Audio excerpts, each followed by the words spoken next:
एक बार एक गांव में एक किसान रहता था जो एक बड़े खेत में काम करता था। उसके खेत के बीचों बीच एक शिलाखंड फंसा हुआ था जो काम करते समय किसान के रास्ते में आ जाता था। किसान उस शिलाखंड के चारों ओर सावधानी से काम करता, लेकिन फिर भी वह उस शिलाखंड से ठोकर खाकर गिर जाता।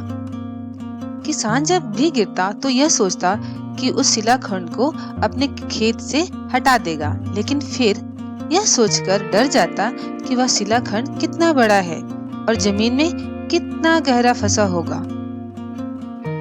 उसने सोचा कि वह उसे अकेले नहीं निकाल सकता, इसमें बहुत समय भी लग जाएगा। यह सब सोचकर वह उस पत्थर को वैसे ही छोड़ देता। रोज की तरह किसान अपने खेतों में काम करने गया, लेकिन फिर वही हुआ। एक बार फिर किसान का पैर उस शिलाखंड में फंस गया और वह ठोकर खाकर गिर गया। उस पत्थर की वजह से उसका हल भी टूट गया। किसान को बहुत गुस्सा आया, क्योंकि वर्षों से उसे उस पत्थर के कारण कई बार अपने औजार का नुकसान सहना पड़ा। इस बार उसने सोचा कि वह उस शिलाखंड को खोदकर निकालकर बाहर फेंक देगा। वह तुरंत गांव गया और 4-5 लोगों के साथ उस शिलाखंड को खोदने के लिए औजार लेकर वापस आया। जब किसान उस शिलाखंड के पास पहुंचा तो उसने अपने साथ आए लोगों से उसकी मदद करने को कहा और कहा, दोस्तों, आप इस पत्थर को देख रहे हैं? इसने मुझे बहुत नुकसान पहुंचाया है और हम आज इसे निकालकर बाहर फेंक देंगे।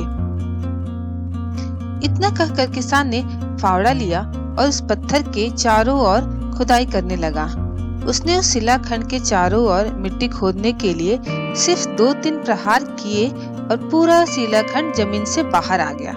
यह देखकर उसके आसपास के लोग हंसने लगे और उनमें से एक ने कहा, यह क्या भाई, तुम कहते थे कि तुम्हारे खेत में एक बहुत बड़ा शिलाखंड फंसा हुआ है, लेकिन यह तो बस एक पत्थर है जो यहीं पड़ा हुआ है। आप इसे अकेले भी हटा सकते थे। किसान को भी यह देखकर आश्चर्य हुआ कि इतने वर्षों से उसने सोचा था कि वह एक बड़ा शिलाखंड है, लेकिन आज उसने पाया कि वह सिर्फ एक बड़ा पत्थर था जिसे खुद ही आसानी से हटाया जा सकता था।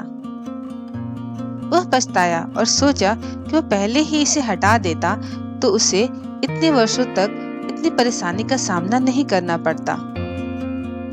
दोस्तों, किसान की तरह हम भी हमारे जीवन में कई बार छोटी छोटी बाधाओं का सामना करते हैं जो देखने में बहुत बड़ी लगती है, तो हम उनसे निपटने के बजाय पीड़ित होते रहते हैं। इसलिए यह महत्वपूर्ण है कि बिना समय गंवाए उन बाधाओं से लड़िए। जब हम लड़ने का फैसला ले लिए तो हम देखेंगे कि कुछ ही समय में वह बड़ी मुसीबत एक छोटी समस्या में बदल जाएगी और धीरे धीरे हम उसका निवारण कर लेंगे।